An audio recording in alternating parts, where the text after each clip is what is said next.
Welcome. You're on Yakovlev channel, and here we summarize the most important news of the war in Ukraine. The Verkhovna Rada of Ukraine officially recognized Russianism as the state ideology of Russia. The resolution was passed officially approving Russianism, the word that informally, before this resolution, used to refer to the Russian government as modern Russian fascism. Deputies explained that this will make it possible to form a unified approach of international institution to Russian policy, which has become the basis of unjustified armed aggression against Ukraine and other countries. In the future, this should help bring Russian leadership to real responsibility. Well, in order to confirm the correctness of such step, I suggest look at those postcards with Hitler's quotations spread over mailboxes in the Russian city Volgograd. Or maybe here it is the logo of the Unified Voting Day of 2023, which will be held in Russia. And there are fascist Hitlerites. Do you feel it? The same vibes. So who is the Nazi here? Let's talk about the situation at the front. Russians continue to advance in 4 directions in the east of Ukraine, but our defenders of armed forces of Ukraine repel the enemy's attacks. Fascists in Russian Bryansk and Kursk regions have received the uniform of Ukrainian armed forces and are preparing provocations. It was reported by locals who cooperate with Ukrainian underground. And although, according to some publications, the occupiers captured 99% of Ukrainian Bakhmut city, but according to ICW, the Russians lost 3 positions near Bakhmut and Solidar. In Bakhmut direction, the situation is developing dynamically. Ukrainian armed forces are advancing in 2 directions now.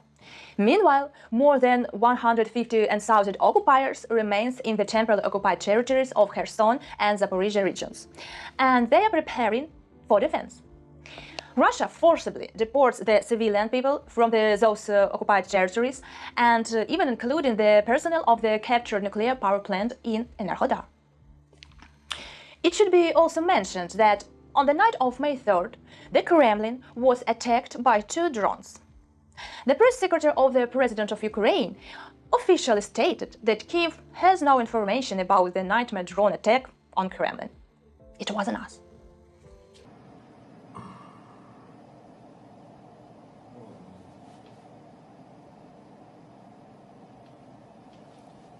At the same time, the Center of National Resistance reports that the Russian Federation may begin production of Iranian kamikaze drone Shahed in Belarus. A group of Iranian engineers arrived on the territory of the Homel radio plant. The organizers of this trip were employees of the Russian Federal Security Service and the Belarusian Security Service Committee. They discussed the possibility of starting production of those kamikaze drone Shahed in Belarus. Russia continued to shell civilian objects and kill civilians, especially in frontline regions such as Kherson, Zaporizhia, Kharkiv regions. For example, on May 4th, according to the Russians, they hit a military facility. But there is one but. It was a big store full of unarmed civilians. Unfortunately, such hits continue to happen. The Washington Post confirms that Ukrainian air defense shot down up to 90% of missiles over Ukraine and 100 missiles in Kyiv. Also, our defenders shot down almost 100% of all kamikaze drones that Russia launched.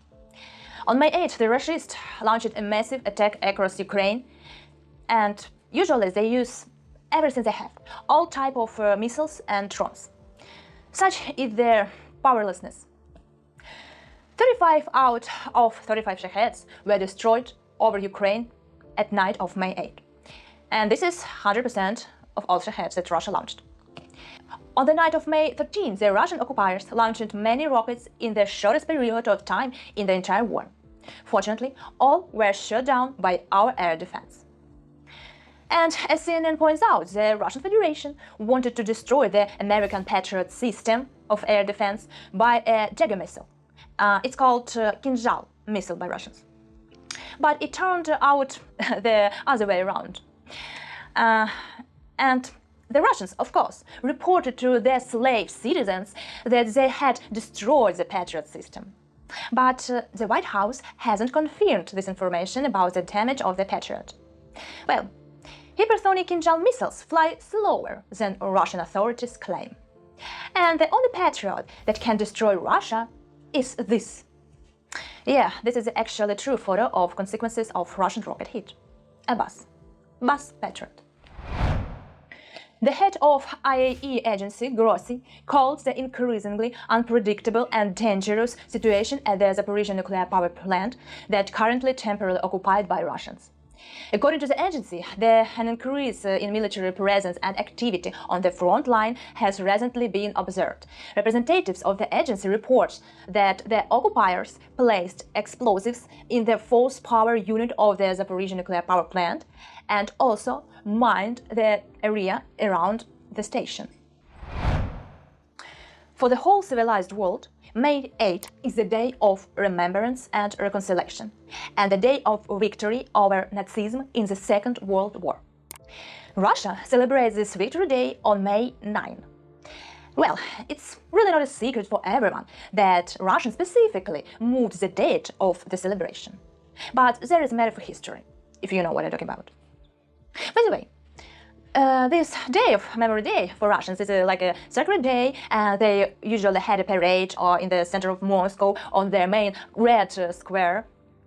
And they show this parade with their military vehicles, forces, or even else.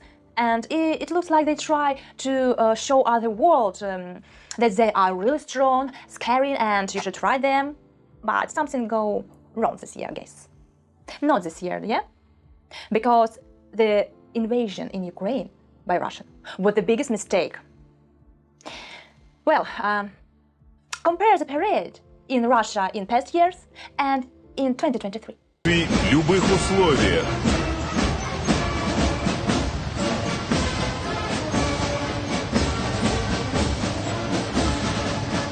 По Красной площади проходит колонна основных боевых...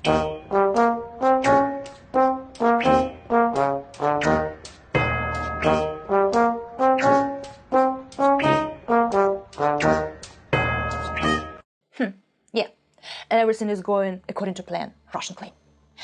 There are no losers, Russian claim. And one museum tank dummy barely crawls through their red square in such a sacred day for terroristic Russians. And the Nazi soul of the Russians is revealed here again.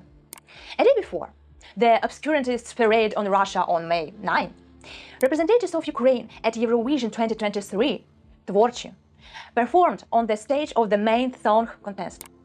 And all the time they were singing, the Russian terrorists were deliberately shelling the Ukrainian city Ternopil.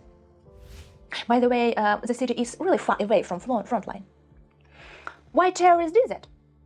Because our Tvorchi is from Ternopil. And the Russians didn't even hide it. Last week, Zelensky made a number of visits to European and other leaders. After each meeting, Ukrainians received a good news, as you understand what I mean. Well, from another, Germany sent a declaration supporting Ukraine's move to NATO membership. Ukraine has officially joined the cyber center under NATO, and the Ukrainian flag raised near the headquarters of the center. Also, Zelensky visited Japan and took part in the final day of the G7 summit. 本日19日午後1時ごろ、約6時間遅れで討議が開始されました。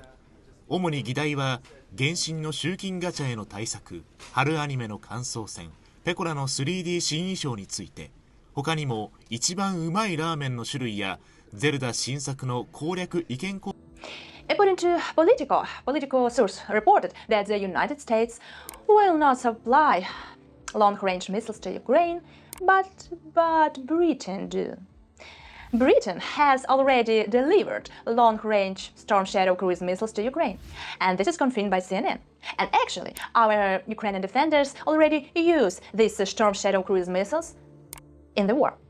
And actually, Russians already started to panic because of these Storm Shadow cruise missiles. Well, the Ministry of Defense of Ukraine trolled the Black Sea Fleet of the Russian Federation after receiving Storm Shadow long-range missiles. The department hinted that it may soon be very hot in the temporarily occupied Crimea. This was the main news about war in Ukraine. Thank you for staying with us at Yakovlev channel. Subscribe, share our video, and get in touch for more news about war in Ukraine.